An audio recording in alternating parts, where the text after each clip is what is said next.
when I say I'm going to do something, even if it sucks to complete the thing that I said I was going to do, that feels better than the pain of betraying myself. And when you do betray yourself, it's amazing how that lack of trust that you feel in yourself kind of ripples out into your life, and you trust people less, and they trust you less, and less opportunities come your way.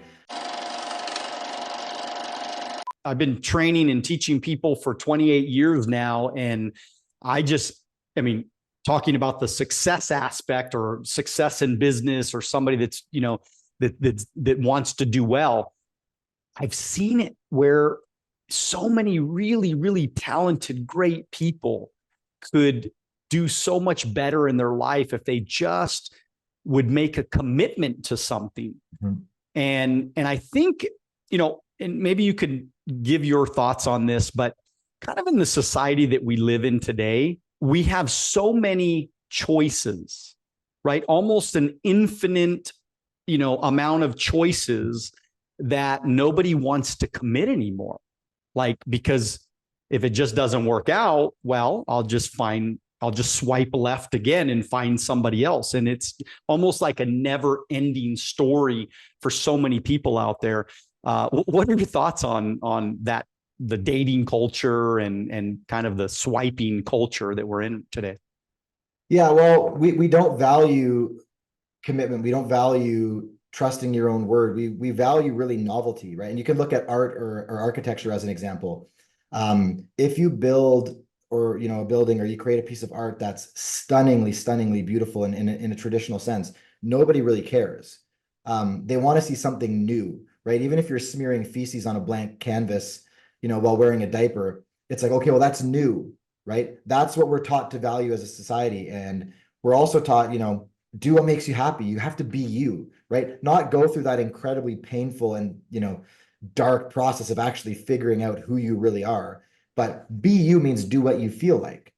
And anything that's worth doing, there's going to be many, many moments where you don't feel like doing it. And so if you've trained yourself, and you've been trained by society to do what you feel like doing in the moment, and that's the highest calling, and that's how you find happiness, you're going to always jump around, because again, there's going to be moments, no matter what you're doing, and no matter how much you might love the outcome you're aiming at, there's going to be lots of times along the way where you're like, this is boring, this is crappy, this feels like failure. And really what defines success in my mind, and successful people, is who can fail the longest, like who can tolerate the most failure. And the man who can fail the longest without giving up is the man who succeeds.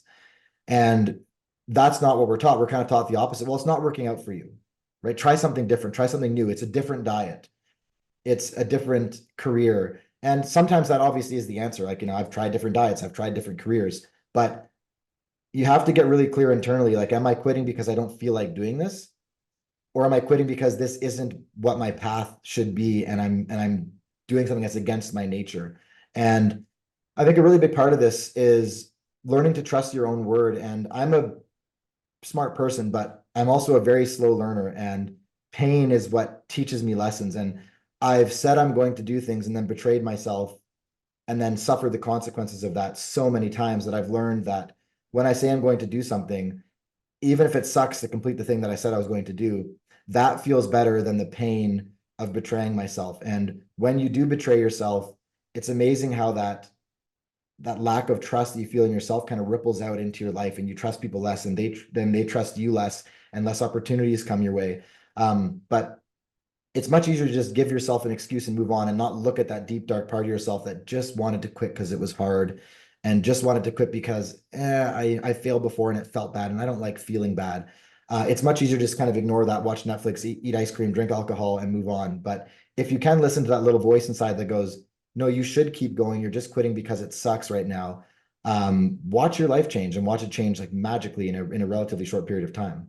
Yeah, when you commit to something and you follow through on it, you also feel better about yourself. It's like you kind of almost have like a deeper sense of confidence for yourself, in yourself, because you've actually done something and you followed through.